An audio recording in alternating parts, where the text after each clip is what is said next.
Hey, what's up, everybody? RealGM Radio, little Monday monologue for you on a Monday afternoon here. A bunch of stuff going on in the NBA right now. Trae Young has recently been traded. We talked about his market value before he actually got traded for our show, our full episode last week, even though he wasn't traded at the time we did the episode. A lot of that stuff still holds up. We also talked about the current state of the Golden State Warriors and the current state of the surprisingly good Boston Celtics. So if you haven't check that out. You could do that. It's up in your feed. Thanks so much for tuning in, though, for the beginning of this week. And one of the big stories now is Trae Young was traded. Now it seems to be Ja Morant's turn. A ton to get to in this stuff, but broad picture takeaway number one. A lot of people hate the new CBA.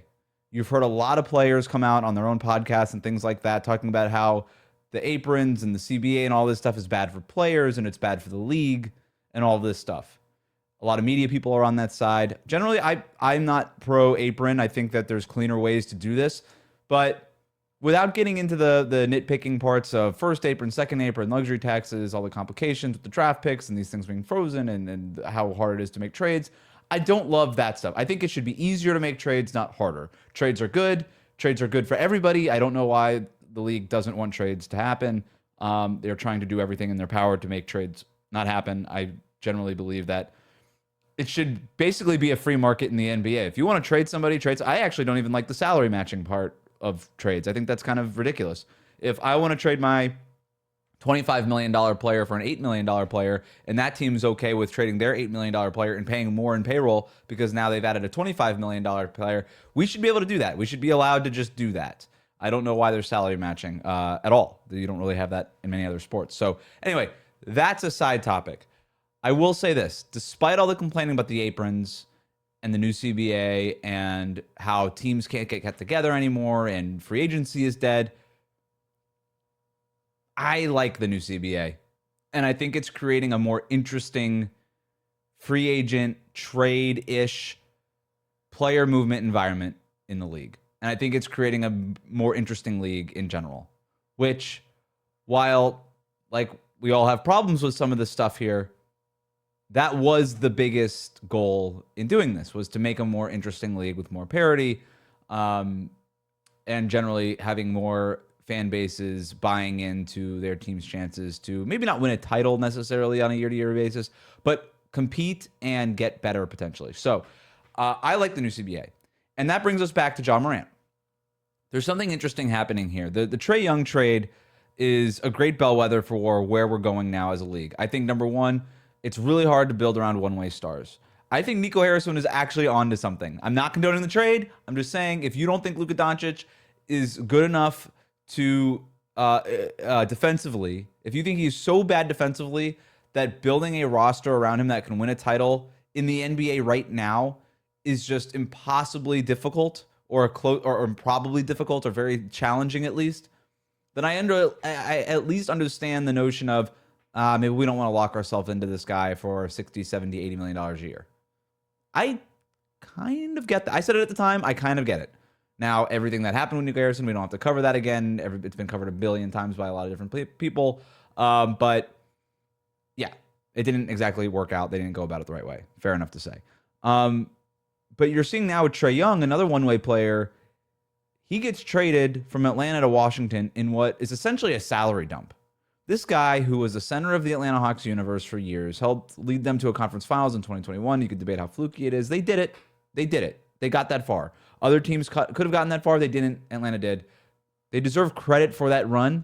I think Trae Young was a good player that year. He has, in his own right, you could argue, gotten worse, right? Like, you look at the shooting percentages and stuff like that. Some of the under-the-hood advanced stats don't really love him. Defensively, he's an absolute mess. And as much as he even tries on that end, which he doesn't always, but even if he were to, there's just an inherent, ceiling on what he could be defensively. So he's a one-way player.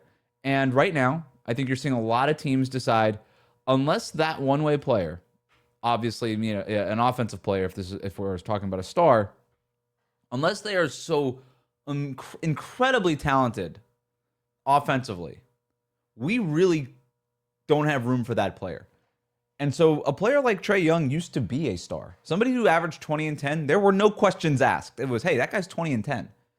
And when he's on the court, he has tremendous value to your offense. That is even true even this year in Atlanta. It's everything else that slips with him when he's on the court. But offensively, he is a huge still value add. Those players used to be superstars and they used to get paid like superstars. I think the definition of what a superstar is changing in the new CBA. And I do think part of being a superstar is getting paid like a superstar, right? You have superstars that are still on, manageable contracts, but they're on their next contract, they're going to get paid like a superstar. Generally, superstars get paid like superstars. In the NBA for a long time, you had a lot of superstars. Also in the NBA for a long time, you had a lot of not superstars getting paid like superstars. And I do think that this market correction is good. Fewer contracts going out to guys like Zach LaVine's deal a few years ago, where everybody looked at that and they're like, really? That you're going to pay Zach? We like Zach LaVine, he's a fine player. You're going to pay him that? You used to be able to get away with that. You can't anymore. And you saw that in the LaVine deal itself, and now you're seeing that with Trae Young. And I think you're going to see it now with Ja Morant. Ja Morant is a one-way player. He's got the talent to be a two-way player. Maybe his next team can unlock that. I'm not giving that up. But right now in Memphis, he's a one-way player. He's not available. The off-the-court stuff has been covered. He's not a superstar. And I think we're in a place now in the league where the guys who are going to get paid like that, it's not going to be the same. And this is why it's not going to be the same amount. This is why players say the CBA is bad. Of course, players want everybody to get paid as much as possible. Don't take the player's word for it. Don't take the player's word for it on whether or not the CBA is good or not. I honestly, I don't want to hear it.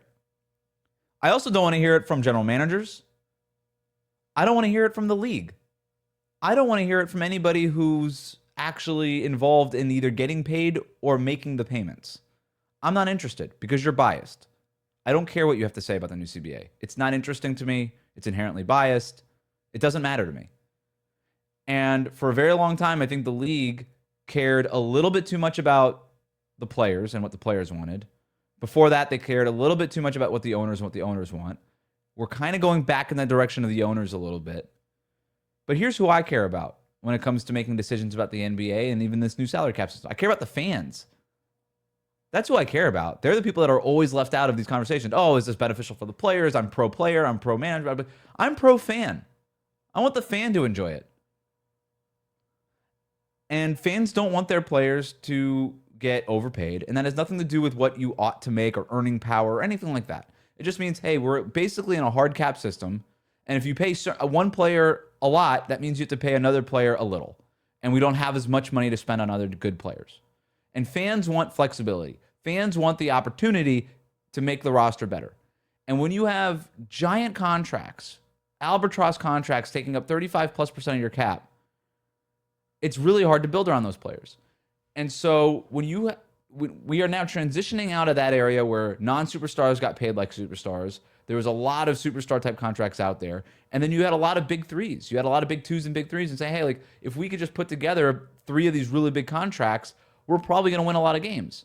And even if those teams didn't always win championships, they did win a lot of games. Well, that's getting even harder now still. And we're going into a place now where you have basically one superstar and a bunch of helpful players. You have an A-plus player, hopefully, your superstar, that you're paying like a superstar is an A-plus type superstar. And then you have some B-plus players, and then you have a lot of C's, C-pluses, B-minuses. That's the ideal, right? That's the ideal of a roster that you'd want to build. I think Atlanta, in doing what they did by trading Trae Young, they have no players on their books right now making $31 million or more now or in the future at any point in their contract. That's ostensibly that'll end up being Jalen Johnson, right? He'll get paid like the superstar player, but then everybody else will sort of fall into those other slots. You have that one superstar player, and then you have your second best player, like a B plus player, and then you have a bunch of good role players after that. So that's the idea. What we're going to see with Ja Morant is probably a tepid trade market at best. I think you're going to see Ja get traded for something very similar to Trae Young. Maybe they're able to get a little bit more. You're already seeing reports now that the Grizzlies are looking for a young player and draft pick, young players and draft picks. I got news for the Grizzlies. You're not getting that. You might get one of those things. You're not getting a great young player. You're not getting like that blue chip young prospect. You're not getting Shai Gilgeous-Alexander for Ja Morant, right? Like, it's not happening.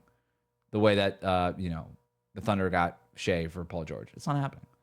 You're also probably not getting an awesome pick for Ja. You might get a first in the distant future that could end up being pretty good, but you're not going to know it's good now. And you might get a pretty decent young player back with a bunch of salary filler. Maybe. Maybe you get that. And the only reason you get that, and the Hawks didn't get that for Trae Young, is that Ja Morant's under contract for a little bit longer, and you don't have to deal with the contract extension or free agency right away. Right? So that's probably what Memphis is going to get for Ja Morant. I do think that they're trying to talk up a big game right now. We're not going to necessarily trade Ja. We don't have to do it. Yeah, you do. It's out there. You got to trade him. He'll be gone. He'll be gone between now and the February 5th trade deadline. He'll be gone. He'll be playing for a new team. The only question is what you're getting back for him. And Grizzlies fans, it's not going to be a lot.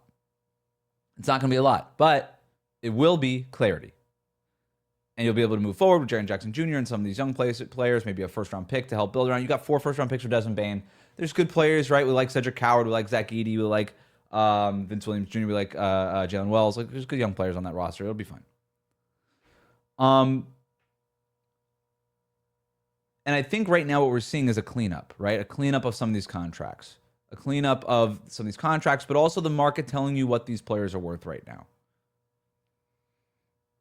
I think it's messy right now. It's uncomfortable when somebody like Trae Young gets traded for CJ McCollum and Corey Kispert. It's uncomfortable what's happening right now with Memphis and Ja. It's uncomfortable. It's admittedly uncomfortable.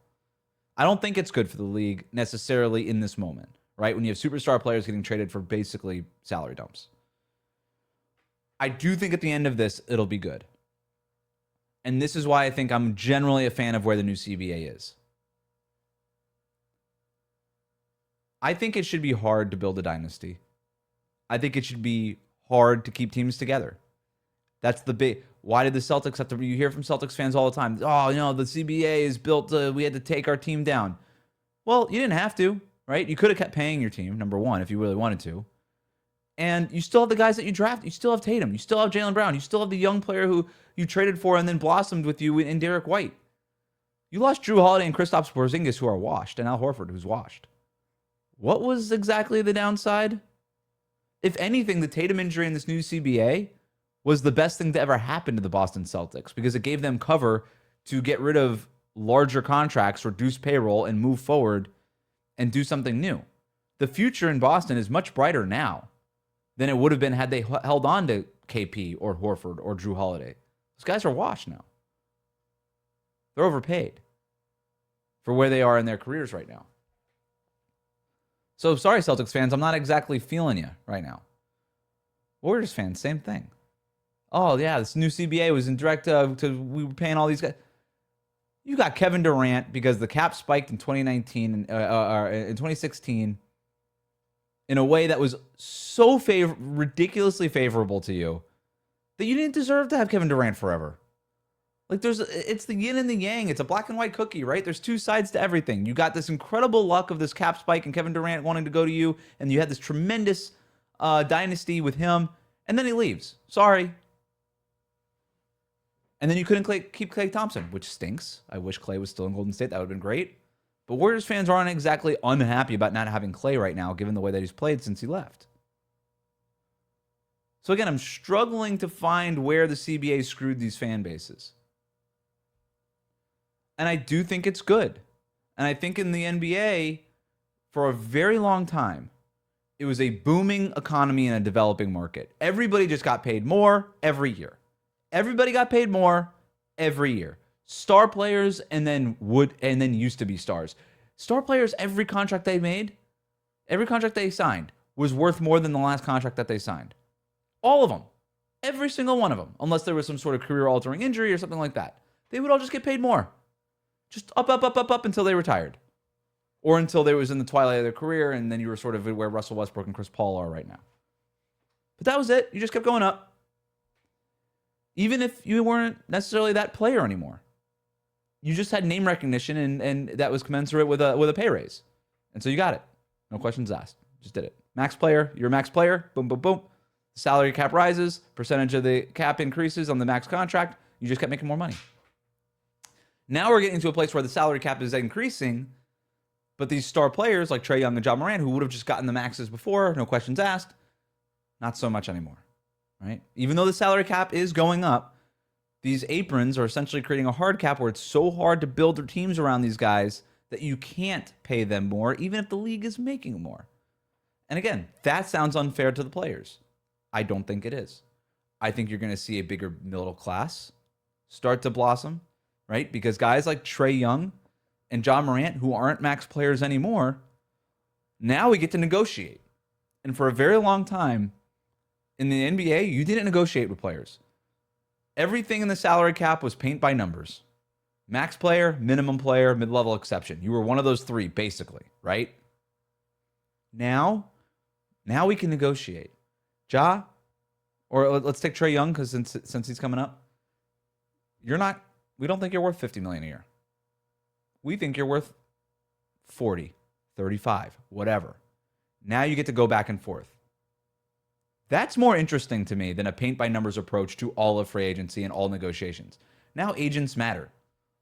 Player performance matters. What you did for me lately matters. Outlook matters. Roster building matters. Negotiations are interesting. That is interesting to me.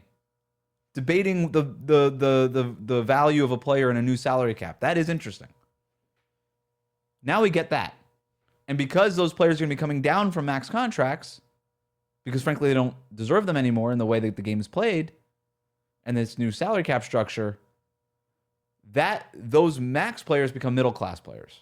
And now you're going to have this booming middle class, this expanding middle class. And those players become easier to trade for each other in the years ahead. So then I think we're approaching, and I don't know exactly when it's going to happen, but we'll be approaching a new era of sort of player movement where a lot of these middle class players can get moved. Hey, we got a new coach who wants to do this. Strategy matters a little bit more. You're not going to just be bound with this team because your players are making this much money and you can't trade them because nobody else wants them at that dollar figure because your salary is just going up and up and up and you were just giving them blank checks, 30, 35% of the cap, no questions asked, sign here. And the next thing you know, you turn around 2 years later, nobody wants your player anymore and you're just stuck with them. I don't think that's going to be, eventually that won't be the case as much anymore. And we'll get back to a place where there's more player movement, more trades. Like I said, more trades. I think trades are good for players. Trades are good for teams. Trades are good for, more importantly, fans. So you've got that. I think free agency is going to matter. People say free agency is dead right now. I don't think that's completely true. I think star players moving in free agency is dead. I don't think that's going to happen as much anymore. Even though if Trae Young, maybe he becomes a free agent and he moves, you could still argue that he's got name recognition like a star, even though he doesn't play like a star necessarily, one-way player. But I think star players will get traded, right? Which is more interesting than them signing as free agents. Star players will get traded. Role players will get signed. Free agency will become the realm of the role player. Not the realm where we are far past Kevin Durant taking meetings in the Hamptons. Not to say it'll never happen again, right? You'll have a star player eventually just be like, you know what, I'm a free agent. I want to kind of do it this way. Yeah, never say never on anything.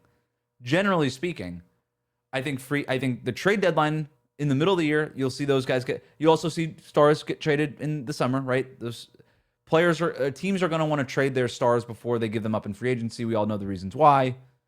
Role players will get moved in free agency. Free agency will become the realm of the role player. And that to me is really interesting, again, from a strategy perspective.